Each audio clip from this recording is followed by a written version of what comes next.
இது வந்து land ரோவரோட Discovery அப்படிங்கிற ஒரு வண்டியோட இன்டீரியருங்க. இந்த வண்டிக்குள்ளே என்னென்ன விஷயங்கள்லாம் இருக்குது அப்படின்னு பார்த்தீங்கன்னா, வண்டி வந்து உள்ளே வந்து இப்போது ஆஃப் பண்ணிட்டேன் சரிங்களா. இப்போ வண்டியை ஸ்டார்ட் பண்ணுறேன்னு வச்சுக்கோங்க.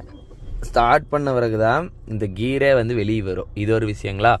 அப்புறம் நிறையா வண்டியில் வந்து இந்த ஜன்னல் ஏற்றுற இறக்குறதுக்கு பட்டன் வந்து இங்கே கொடுத்துருப்பாங்க, கீழே இவ்வளோத்துக்கு கொடுத்துருப்பாங்க.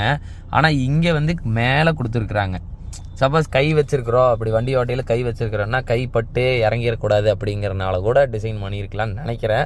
அப்புறம் இந்த சைடு மிரர் இருக்குது இல்லைங்க, இந்த சைடு மிரர் மடக்கிறதுக்குமே திறக்கிறதுக்கும் பட்டன் எங்கே இருக்குது அப்படின்னு பார்த்தீங்கன்னா, இங்கே 2 பட்டன் இருக்குது பார்த்தீங்களா. இந்த 2 பட்டனையும் ஒரே நேரத்தில் இப்படி அழுத்தினோம்னா மூடிடுங்க. திருப்பியுமே இதையவே அமுத்தினோம்னா திறந்துக்கும் சரிங்களா. அப்புறம் இன்னொரு விஷயம் என்னென்னா, இந்த சார்ஜர் போடுறது இங்கே கொடுத்துருக்குறாங்க, அதாவது டேஷ்போர்டுக்கு மேலே கொடுத்துருக்குறாங்க. இது ஒன்று. அப்புறம் கோ டிரைவர் சீட்டுக்கு வந்து 3 பேர் மெமரி சீட்டு வச்சுக்கலாம்.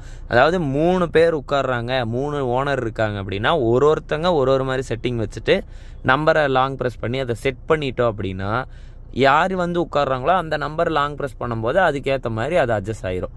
இது ஒன்றுங்களா. அப்புறம் லாக் பண்ணுறதுக்கு அன்லாக் பண்ணுறதுக்கு பட்டன் இங்கே இருக்குது. அதே மாதிரி டிரைவருக்கும் மெமரி சீட் இருக்குது. அப்புறம் இன்னொரு விஷயம், இந்த வண்டியில் HDMI கொடுத்துருக்குறாங்க. ஆனால் அந்த HDMI எதுக்கு கொடுத்துருக்குறாங்கன்னு எனக்கு தெரியல.